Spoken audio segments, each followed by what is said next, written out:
During the summer break, I visited Birmingham Museum and Art Gallery to view an exclusive exhibition titled Love and Death, Victorian Paintings from Tate, showcasing iconic works by artists associated with Victorian classicism, the aesthetic movement and symbolism, whilst exploring universal themes of love, beauty and tragedy. The profound paintings created a truly spectacular display. The opening section of the exhibition explored Victorian fascination with life in the classical world, from lovers' flirtations to dramatic suffering. I particularly liked Dreamers by Albert Moore, an oil painting of 4 classically draped female figures, arranged in an exquisite and subtle sense of colour and tone. I also enjoyed The Bath of Psyche by Frederick Leighton, which represents the subject of classical myth, the maiden Psyche bathing before meeting her bridegroom Cupid, the god of love. The theme of the second gallery displayed work at which beauty and tragedy meet, evident in the following works.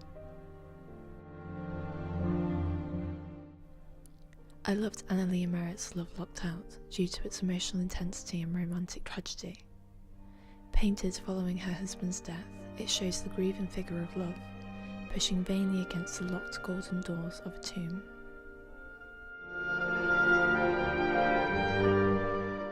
J.W. Waterhouse populated his canvases with haunting compositions of young, wave-like models immersed in ancient myth and literary tales. He won acclaim as a mastery storyteller, with a particular gift for suspending the audience at the most striking moment of the narrative, evident in The Lady of Shalott, a painting based on a poem by Alfred Tennyson, which captures the doomed heroine sailing down the river, the very moment she unleashes a deathly curse. It's one of Tate's most famous and popular works, which rarely travels outside London and dominated the second gallery of the exhibition. The second exhibition I visited was titled The Pre-Raphaelites. The works were displayed on green and blue walls, whilst trinkets, books and other treasures were displayed in glass cabinets. Here I discovered the origins of the Pre-Raphaelite movement. The Pre-Raphaelite Brotherhood was a union of painters, poets and writers founded in England in 1848 to advance the style and spirit of Italian painting before Raphael, combining rebellion, beauty, photographic precision and original splendour. The Pre-Raphaelites constitute Britain's first modern art movement. I then went on to find some select paintings by Dante Gabriel Rossetti, one of the artists who founded the Pre-Raphaelite Brotherhood. Rossetti's art was characterised by its sensuality and its medieval revivalism. I particularly liked his painting titled Proserpine. Proserpine is a character from classical myth.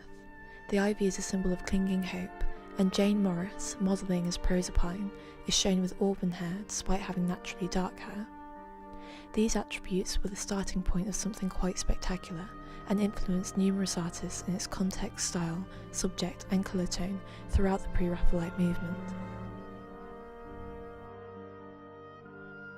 I found much inspiration from both exhibitions. I hope to emulate the Pre-Raphaelite use of colour, subject matter and themes of tragedy and love, as well as how the artists cultivated their ideas. Often finding inspiration from classical myth, literature, poetry, and even reimagining life in ancient Greece or Rome, the exhibition gave me a lot to ponder in terms of creating my own imagery, and I hope to emulate the Pre-Raphaelite style in my future photography projects.